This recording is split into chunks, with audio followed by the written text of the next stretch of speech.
झाले ready close.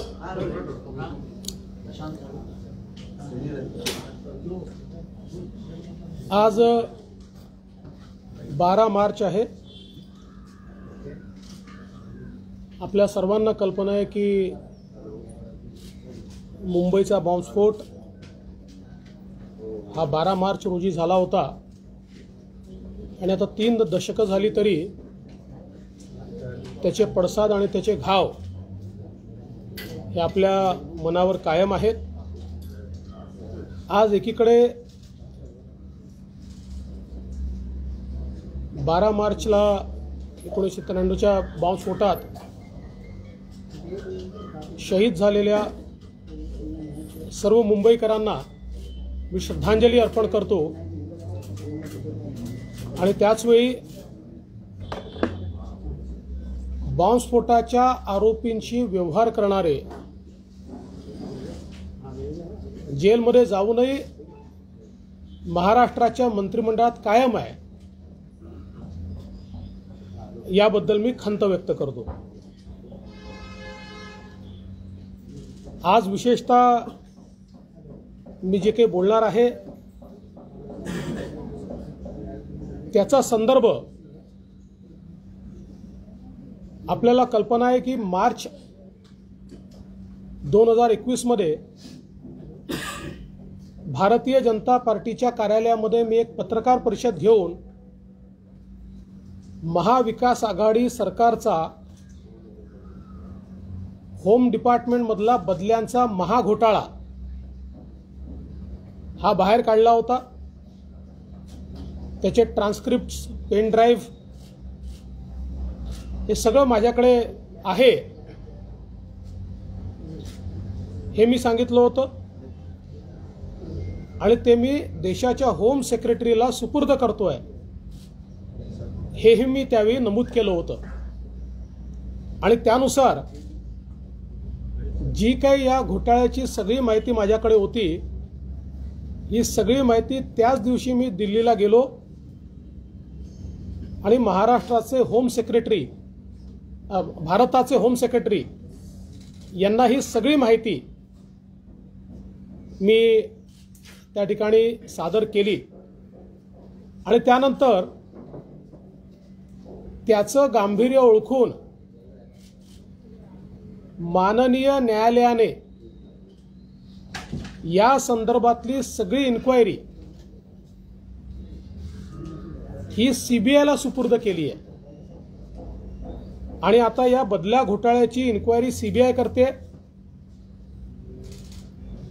Anil देशमुखांची देखील चौकशी त्यात आहे. ते सध्या तत्कालीन गृहमंत्री जेलमध्ये आहेत आणि अनेक महत्त्वपूर्ण यातल्या बाबी हळूहळू समोर येत आहेत. मात्र ज्यावेळेस ही सगळी चौकशी सीबीआयला ट्रान्सफर झाली त्यावेळी राज्य सरकारने आपला घोटाळा दाबण्याकरता एक एफआयआर दाखल केला आणि ऑफिशियल सिक्रेट ऍक्ट मधली माहिती लीक कशी झाली अशा प्रकारचा एफआयआर आहे. या एफआयआरच्या संदर्भात मला पोलिसांच्या वतीनं क्वेश्चनर पाठवण्यात आलं. मी त्यांना एक उत्तर दिलं होतं की मी याची माहिती आपल्याला जी काय आहे त्या क्वेश्चनरची देईन. खरं तर पहिल्यांदा विरोधी पक्षनेता म्हणून माझं प्रिव्हिलेज आहे. माझी माहिती कुठून आली याचा प्रश्न मला विचारला जाऊ शकत नाही. तथापि मला पुन्हा एकदा क्वेश्चनर पाठवण्यात आलं आणि कोर्टात सांगण्यात आलं की मला वारंवार क्वेश्चनर पाठवलं जातं आणि मी त्याचं उत्तर देत नाहीये. आणि काल मुंबई पोलिसांनी मला CRPC 160 ची नोटीस पाठवली आहे आणि याच बदल्यांच्या घोटाळ्या प्रकरणामध्ये त्यांनी दाखल केलेल्या FIRच्या संदर्भात मला उद्या 11 वाजता BKCच्या सायबर पोलीस स्टेशनला त्यांनी बोलवलं आहे। पहिल्यांदा तर मी स्पष्टपणे सांगतो की जरीही मला प्रिव्हिलेज आहे आणि माझ्या माहितीचा स्रोत हा विचारला जाऊ शकत नाही। दुसरं असं आहे, ही सगळी माहिती मी थेट देशाच्या होम सेक्रेटरीला दिली आहे। त्यातली कुठली माहिती मी बाहेर येऊ दिली नाही। या उलट जी माहिती बाहेर आली ती राज्य सरकारच्या मंत्र्यांनी त्या दिवशी प्रेसला दिली, ज्याचे पुरावे माझ्याजवळ आहेत। तथापि मी स्वतः त्या ठिकाणी जाणार आहे आणि पोलीस जी काही चौकशी करतील त्याला योग्य ते उत्तर मी देणार आहे। याचं कारण मी राज्याचा गृहमंत्री देखील राहिलेलो आहे, त्यामुळे पोलिसांनी चुकीची केस केलेली असली तरीही त्यांनी तपासामध्ये माझं सहाय्य मागितलं आहे, तर मी ते निश्चितपणे देईन। माझी अपेक्षा एवढीच आहे की माहिती बाहेर कशी आली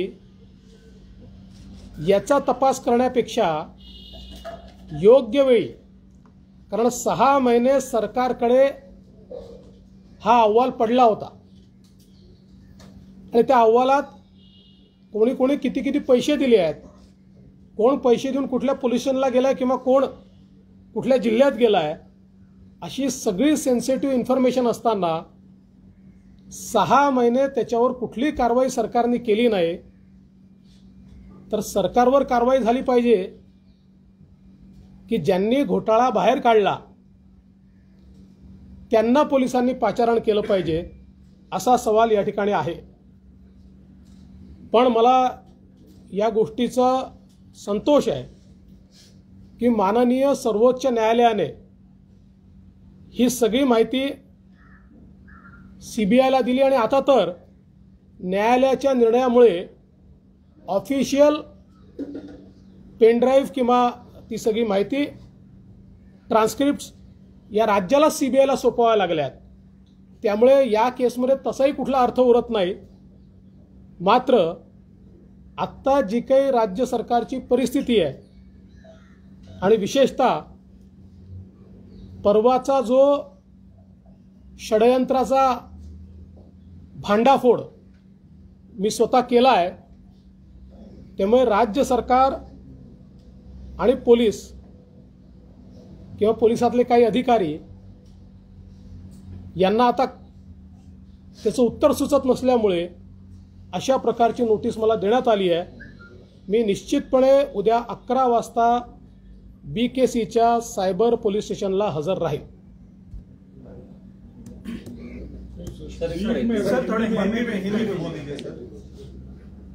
मार्च 2021 में महाराष्ट्र में हुए ट्रांसफर घोटाले का पर्दाफाश मैंने किया था। 6 महीने से जो रिपोर्ट सरकार के पास पड़ी थी, लेकिन सरकार ने उस पर कार्रवाई नहीं की थी। जिस रिपोर्ट में किसने कितने पैसे दिए, किसने किसके सहायता से अपना ट्रांसफ़र करवाया, किसने कौन सा डिस्ट्रिक्ट मिलवाया, ये सारी चीज़ें थी।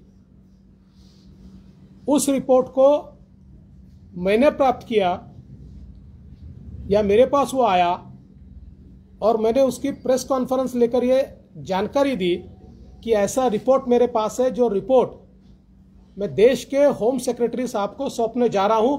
शाम को जाकर मैंने उस रिपोर्ट को होम सेक्रेटरी साहब को सौंप दिया।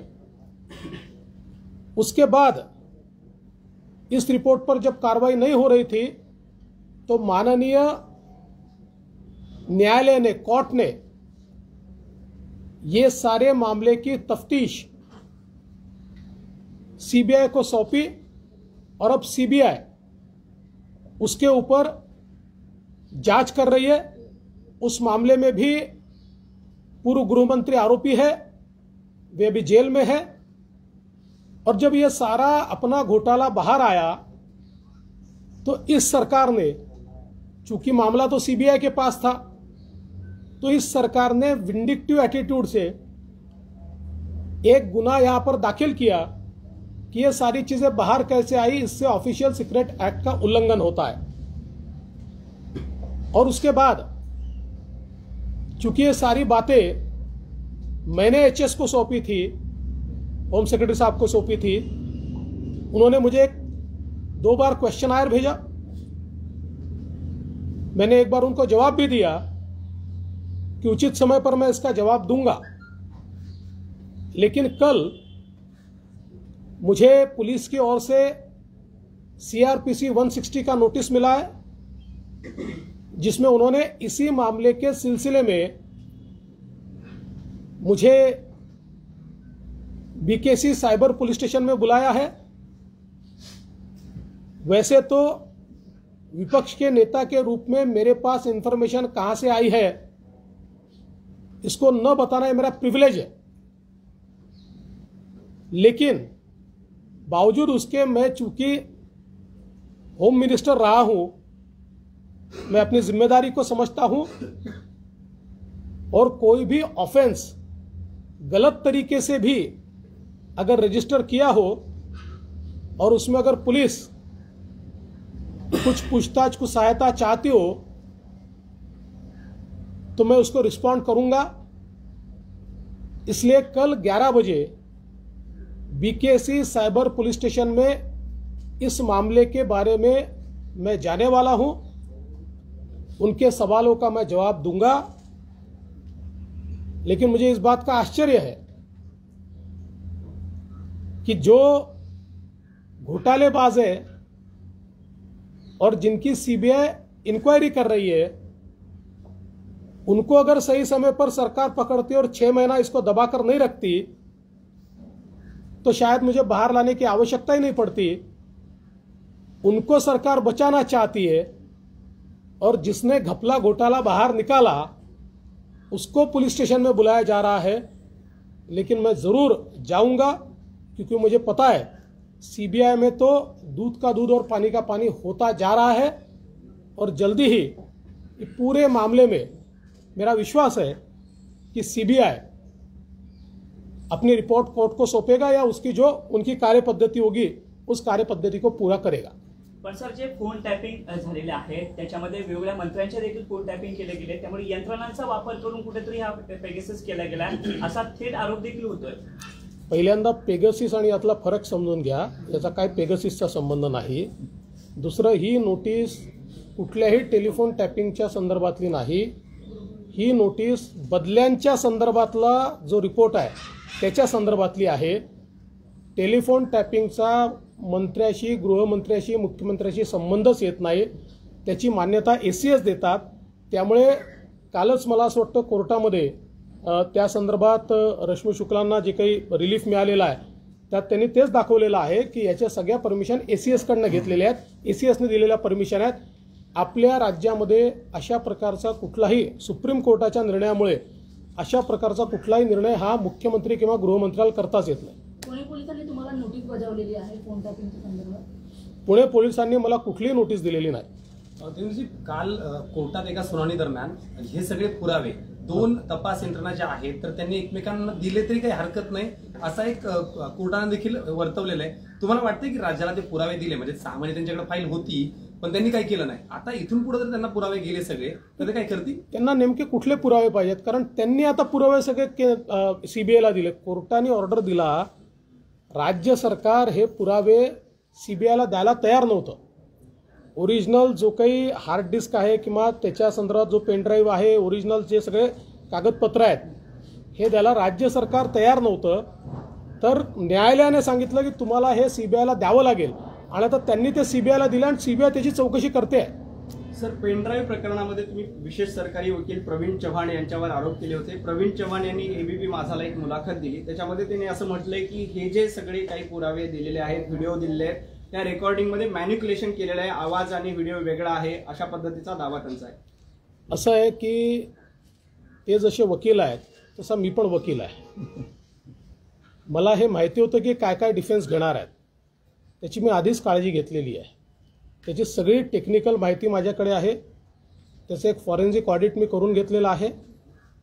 आणि त्याच्या व्यतिरिक्त म्हणजे या 125 तासाच्या व्यतिरिक्त अजून ॲडिशनल पुरावे माझ्याकडे आहेत, जे मी ही केस CBIला गेल्यानंतर CBIकडे देईन.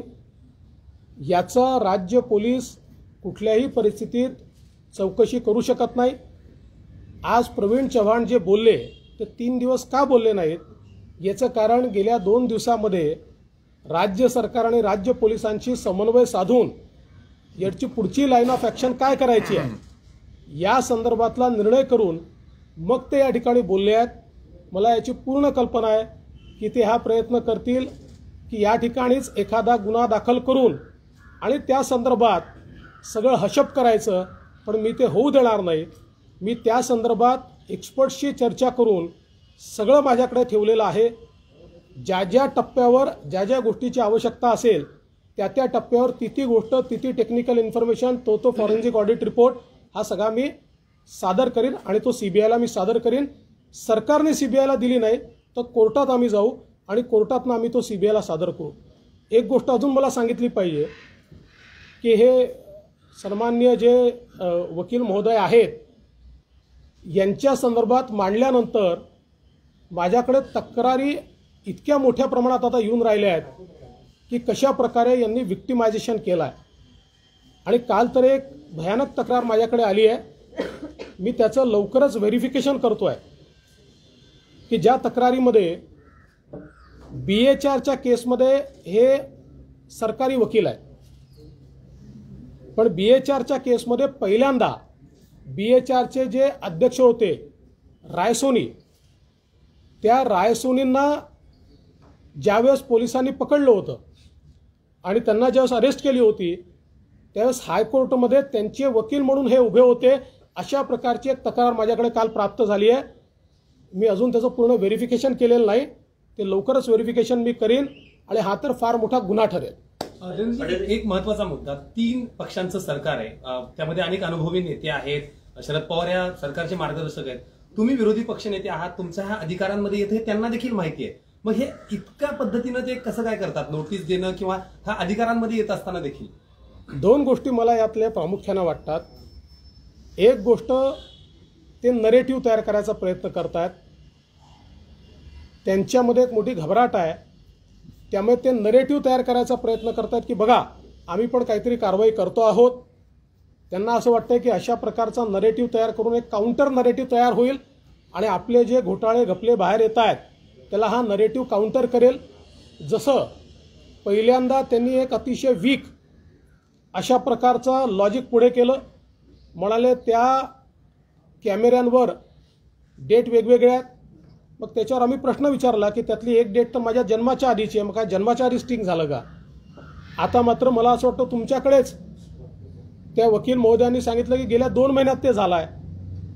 त्याच्यामुळे मला असं वाटतं अशा प्रकारे लोकांची दिशाभूल करणारं किती लॉजिक त्यांनी तयार केलं तरी आम्हीही पूर्ण तयारीत आहोत. हे मांडायच्या आधी आम्ही ज्येष्ठ वकिलांशी चर्चा केली आहे. फॉरेन्सिक ऑडिट याचं करून घेतलेलं आहे, टेक्निकल ऑडिट याचं करून घेतलं, सगळ्या गोष्टी केलेल्या आहेत. सरकारी वकिलाच्या कार्यालयात 125 तास ही रेकॉर्डिंग केली गेली आहे. याची देखील चौकशी होण्याची गरज आहे, अशा पद्धतीने महाविकास आघाडी सरकारकडून सांगण्यात असं आहे की असं आहे ते त्याच्यापेक्षा जास्त करू काय शकतात, ते त्याच्यापेक्षा जास्त. प्रश्न हा आहे चौकशी जर करायची असेल तर सरकारी वकील विरोधी पक्षाच्या लोकांना जेलमध्ये टाकण्याचं षडयंत्र करू कसा शकतो? कोणाचा आशीर्वाद आहे तो? ज्या ज्या लोकांची नावं घेतोय त्या लोकांचा आशीर्वाद आहे का? आणि अशा प्रकारची चौकशी ही त्या लोकांना वाचवण्याकरता, मॅनिप्युलेशन करण्याकरता तर सरकार करत नाहीये ना? असे अनेक सवाल मी देखील विचारू शकतो. सर, 4 राज्य भाजपने जिंकल्यानंतर एक असा आरोप केला जातोय की आता महाराष्ट्रातलं सरकार अस्थिर केलं जाईल. कुमार केतकर असं म्हणतायत की महाराष्ट्रात राष्ट्रपती राजवट सुद्धा लावली जाऊ शकते. विरोधकांच्या या आरोपाला काय उत्तर? असं आहे की कुमार केतकर हे ज्येष्ठ संपादक आहेत. त्यांनी अनेक वर्ष राजकारण जवळून बघितलेलं आहे. त्यामुळे त्यांनी तरी हास्यास्पद अशा प्रकारची विधानं करू नये. फडणवीस साहेब, एसटी संपा प्रकरणी परत उच्च न्यायालयाने सरकारला खडेबोल सुनावले आहे. 22 तारखेपर्यंत कुठली कारवाई करू नये आणि विलिनीकरणाच्या संदर्भात काय कारवाई करा ते लिखित स्वरूपात ॲफिडेव्हिटवर द्यावा असं पण म्हटलंय. मला असं वाटतं की खरं तर या संदर्भात सरकारची भूमिका ही अत्यंत चुकीची आहे आणि इतकी आडमुठी भूमिका घेऊन सरकार चालवता येत नाही. सरकारने नेहमी भावनेचा आदरही केला पाहिजे, कायदे नियमही बघितले पाहिजे आणि त्यातनं मध्यम मार्ग काढला पाहिजे. पण या ठिकाणी मात्र आम्ही ठरवलं आहे, आता आम्ही ते ऐकणार नाही असं या ठिकाणी सांगितलं जातं. पण मला असं वाटतं की आज इतर विषयांच्या ऐवजी मी महत्त्वाच्या विषयावर बोललोय, त्यामुळे इतर विषयांवर मी आता याला लागूनच एक आहे सर, सभागृहात तुम्ही याबद्दल बोलणार का? नोटीस दिली आहे, अधिकार असताना देखील अशा पद्धतीनं जाणीवपूर्वक चौकशीला बोलवलं जात असेल, अशा पद्धतीने तुमचा अधिकार जो आहे. आता मी जाणारच आहे ना, त्याच्यामुळे मी प्रिव्हिलेज कशाला मांडू. प्रवीण चौहान के विषय में तो सफाई दी जा रही है कि प्रवीण चौहान का जो वीडियो है टेम्पर्ड है, ऑडियो और वो ओवरलैप किया गया, इस पे क्या कहना चाहेंगे आप, जो सफाई उनकी ओर से दी जा रही है? देखिए, मुझे पहले से पता था कि इस प्रकार की बातें कही जाएगी, इसलिए मैंने उसका टेक्निकल ऑडिट भी किया हुआ है, मैंने उसका फॉरेंसिक ऑडिट भी किया हुआ है और इसके बावजूद ये 125 घंटे के बावजूद भी अलग से कुछ एविडेंस मेरे पास है जो मैं केवल सीबीआई को दूंगा. हम ये मांग करते हैं कि ये केस सीबीआई को जानी चाहिए, क्योंकि स्टेट पुलिस इसलिए इसको नहीं कर सकती कि स्टेट पुलिस का सीधा इन्वॉल्वमेंट भी इसमें है और कई मंत्रियों के और बड़े बड़े लोगों के नाम आ रहे हैं. तो उनके दबाव में इसको दबाने की कोशिश ही स्टेट के माध्यम से की जाएगी. अगर स्टेट इसको सीबीआई को नहीं देता तो हम कोर्ट जाएंगे और कोर्ट से दरख्वास्त करेंगे इसको सीबीआई को दिया जाए. और उसके बाद जो सारी चीज़ें मेरे पास है वो सारी चीजें मैं कोर्ट को सौंपूंगा. सर, काल तुम्ही आणि आशिष शेलार यांनी काल राज्यपालांची भेट घेतली. वर्षावर सुद्धा शरद पवार आणि उद्धव ठाकरे यांची चर्चा झाली. त्याच्यानंतर राजकीय वर्तुळामध्ये वेगळ्या चर्चांना तर्कवितर्कांना सुरुवात झाली आहे. काय भेट होती का?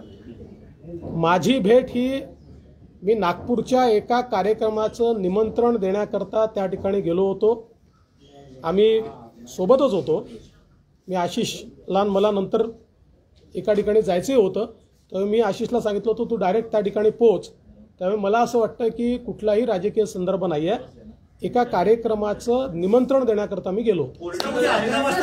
चला आता थँक्यू. तुम्ही सायबर पोलीस जाणार 9 तास बसायची तयारी आहे का तुमची? अरे